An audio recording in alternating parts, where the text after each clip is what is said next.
행정안전부의 경찰제도 개선 자문위원회가 최근 행안부 내에 경찰을 관리 통제하는 부서를 새로 만드는 방안을 제안한 것을 두고 이런저런 말들이 많습니다. 자문위는 가칭 치안정책국을 새로 만들고 이 부서에 경찰 정책과 인사 등 주요 사안을 관리 감독하는 역할을 맡기자는 방향으로 의견을 모았다고 하는데요. 이를 두고 야당은 윤석열 정부의 경찰 직접 통제, 국민을 탄압한 과거로의 회기 등의 강도 높은 비판을 쏟아내고 있습니다. 그런데 제게 민주당의 말처럼 윤석열 대통령의 경찰 장악의 문제로만 치부할 수 있을까요? 이상민 행안부 장관이 이 문제에 열의를 갖는 이유를 설명합니다.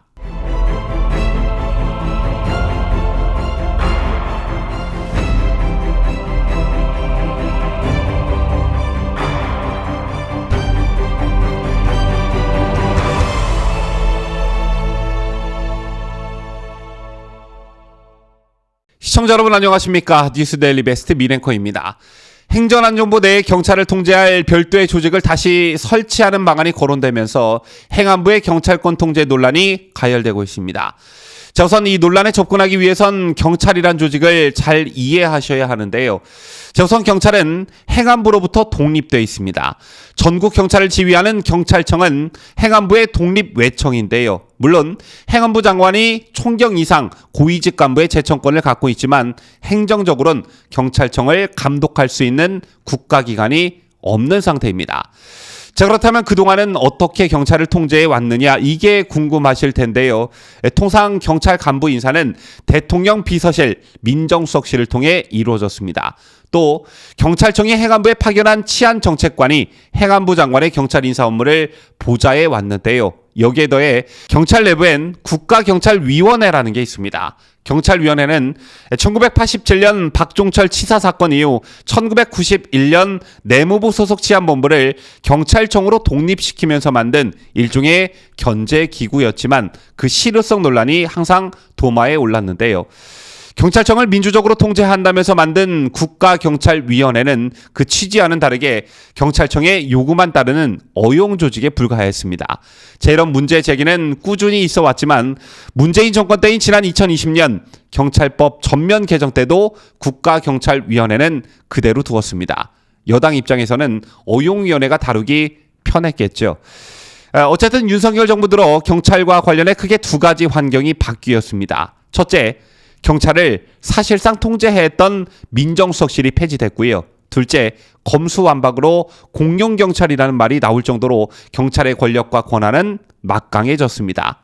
그렇다면 윤석열 정부 입장에선 문재인 정부가 추진한 검경수사권 조정과 검수완박 법안 등으로 경찰 권한이 지나치게 커진 것을 어떻게 견제하고 통제하느냐라는 큰 과제가 생겼겠죠. 자, 그래서 이상민 행안부 장관을 필두로 한 행정안전부의 경찰제도 개선 자문위원회가 행안부 내에 경찰을 관리 통제하는 새 부서를 새로 만드는 방안을 제안했습니다. 그게 바로 가칭 치안정책국이라는 것인데요. 이 부서에 경찰 정책과 인사 등 주요 사안을 관리 감독하는 역할을 맡기자는 게 그 핵심입니다. 예를 놓고 현행 법무부 검찰국 모델을 닮았다라는 평가가 나오고 있는데 현재 법무부 검찰국이 검찰 인사와 예산을 총괄하고 있죠. 이 모델을 행안부와 경찰의 관계에서 적용할 경우에 행안부 장관이 경찰국을 통해 인사수사 지휘 예산 편성 감사권까지 갖게 될 가능성이 매우 높습니다.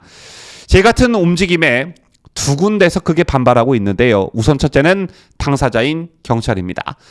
경찰은 행안부의 직접 통제보다는 앞서 설명해드린 국가경찰위원회를 통한 통제를 주장하고 있고요. 또 한 군데 강하게 반발하는 쪽이 바로 민주당입니다. 민주당 박홍근 원내대표는 지난 13일 비상대책위원회 회의에서 윤석열 정부가 경찰을 직접 통제하는 것과 다름없다 이렇게 말했고요.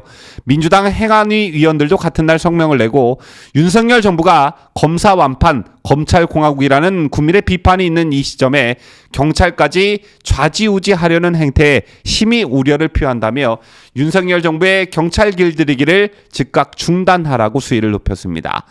지역의 경찰 내 반발 기류도 계속 커지고 있는데요. 지난 14일에는 경남경찰 24개 관서 직장협의회 회장 일동이 경찰청을 치안본부 수준으로 격화시키고 행안부에 종속시켜 권력의 하수인이 되도록 한다면 정치적 중립은 유언하다는 입장문을 올리기도 했습니다. 현재 이 논란과 관련해 기성 언론의 논조를 보면요. 민주당의 논리를 그대로 차용해 윤석열 정부가 검찰공화국에 이어 경찰마저 좌지우지하려 한다. 윤석열 정부의 경찰 길들이기다. 이런 논조의 기사가 대부분을 차지하고 있는데요. 실상은 그게 아니죠. 문재인 정권 초기 문정권은 조국 당시 민정수석 주도로 검찰개혁 차원의 검경수사권 조정을 밀어붙였습니다. 그리고 몇 년 뒤 문재인 정권 말기 마지막으로 민주당이 검수완박 법안 처리로 검찰의 수사권은 크게 위축됐고 많은 권한이 경찰로 넘어갔습니다. 지난해 1월부터 검찰의 수사지휘권이 폐지되고 검찰 수사권 대부분이 경찰에 이양이 됐지요. 또 경찰은 1차 사건에 대해 불송치 종결권도 부여받았습니다. 여기에 더해 국가정보원의 국내 정보 활동이 금지되면서 경찰의 정보 영향력도 엄청나게 비대해졌고요. 윤석열 정부 들어 청와대 민정수석실까지 폐지되면서 경찰이 정보를 사실상 독점하게 됐습니다. 자, 그런데 이런 경찰을 가만히 놔두자고요. 이걸 그냥 놔두는 게 직무유기가 아닐까 생각하는데 악명 높은 경찰공화국 시대로 되돌아간다는 민주당의 비난이 그래서 억지라는 말이 나오고 있는 것입니다. 왜? 검수완박 강행 처리가 빚은 결과이기 때문이죠. 검수완박을 번갯불 콩 구워 먹듯 위장탈당이라는 희대의 사기극까지 벌여가면서 밀어붙이다 보니 검수완박 이후에 어떤 일들이 벌어질지 그 대안책은 정말 아무것도 없었습니다. 이런 이유로 윤석열 정부의 행안부가 그 대안책 마련에 골몰하고 있는 것인데 이걸 윤석열 정부의 경찰 길들이기라니요.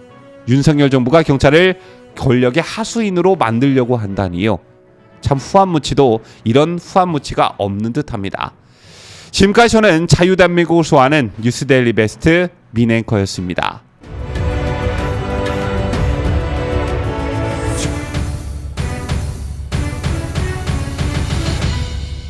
함께해요. 뉴스데일리 베스트.